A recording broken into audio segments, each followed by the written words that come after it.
Hello everybody, welcome back to another Call of Duty Cold War Zombies video. My name is TheSpartanPlays, and as you're seeing in the background, I was getting some gameplay. I was gonna get a high round guide out to you guys for Cold War Zombies. High round guides had become a thing I have done since Zombies Chronicles back in Black Ops 3. They were kind of big on my channel, and I was really excited to get this one out for you guys. However, after dying in this game, I basically wanted to make another run to see if I could get an even higher round and higher round footage in this game.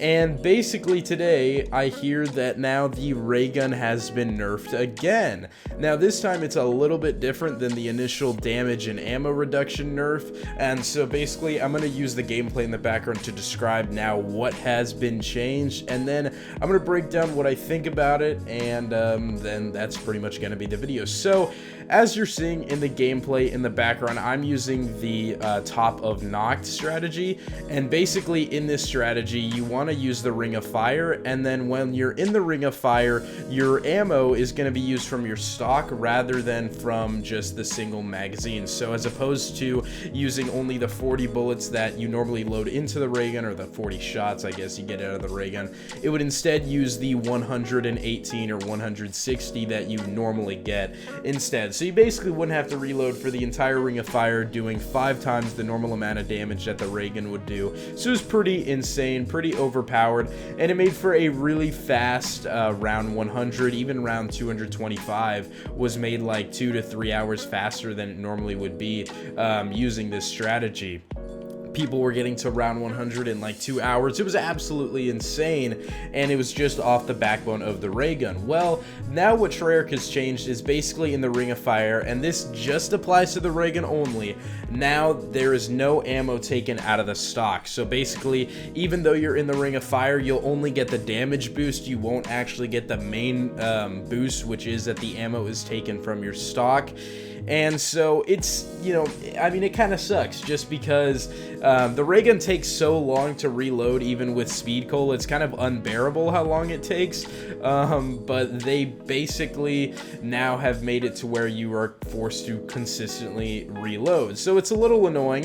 And then on top of that, when you buy ammo off an ammo crate, instead of being 5,000, now it is 10,000, which 10,000 points doesn't really matter when you're like at round 48 as I am in the gameplay, but when you're in like round 20 or round 30 even, you know, 10,000 points is still quite a bit. So it's a little annoying to have to sit there and buy ammo, especially because I think as you get into the later rounds, you'll probably have to spend maybe a little bit more on ammo. So it is definitely quite a bit annoying that Treyarch, of course, made this change. And what I really hope doesn't happen is that they basically take the Raygun and nerf it back to where it has been for the last few Treyarch games, because the Raygun in Black Ops 3 and 4 was awful, was just not a viable weapon. In Black Ops 3, I remember I would get the Raygun and then I'd swap it out for like some random ass wall weapon, because I could get dead wire on the wall weapon and then have infinite damage, whereas the Raygun would basically just be a crawler generator by like around 30. I really hope that Treyarch doesn't put it back there. You know, we only get 2 wonder weapons in this map. The die it's good, but the main issue with the die is now everybody just uses the basic shockwave version if you're trying to go for high rounds, because there's no reason to use any other version unless you're doing like the Easter egg or something like that. So there's no point in using any of the upgrades for the die, meaning you're just using the basic wonder weapon. So it's kind of already a little boring there that, you know, we don't have any reason to use any of the upgrades. And then on top of that, the other, you know, great wonder weapon in the map in the Raygun is also just constantly getting targeted by Treyarch here. It just doesn't make any sense, especially because the box odds are the exact same for the Raygun. And in the gameplay that you're watching, I was lucky enough to get the Raygun out of the disco Easter egg, but in games previous, I've had to buy through like 4 or 5 different box spawns just to get the Raygun. Like, I've gotten the Raygun normally on like round 20 whenever I'm basically fighting for my life with the Spaz or the M16 already at that point. So the Raygun's already hard enough to get out of the box as is, and then you're just adding all of these nerfs to try and just make the game difficult whenever nobody's complaining. Nobody is upset other than Treyarch, and like, you'd have to think that, you know, why wouldn't they just listen to the community? Why won't they just essentially give us what we want? And that's a good, fun ray gun. I think a lot of people are really enjoying the high round experience.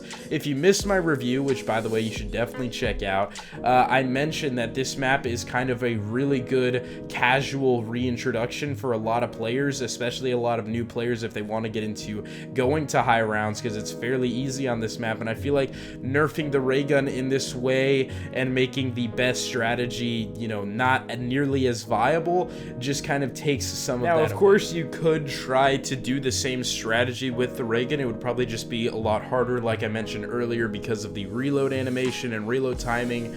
But you could try maybe with a different weapon. For example, maybe you could run the spaz, maybe you could try using the M16, seeing if those work, or you could try and focus the strategy around using the die and the suck mechanism on it while in the ring of fire, and then using the ray gun as kind of a fail-safe for the super sprinters and the megaton again.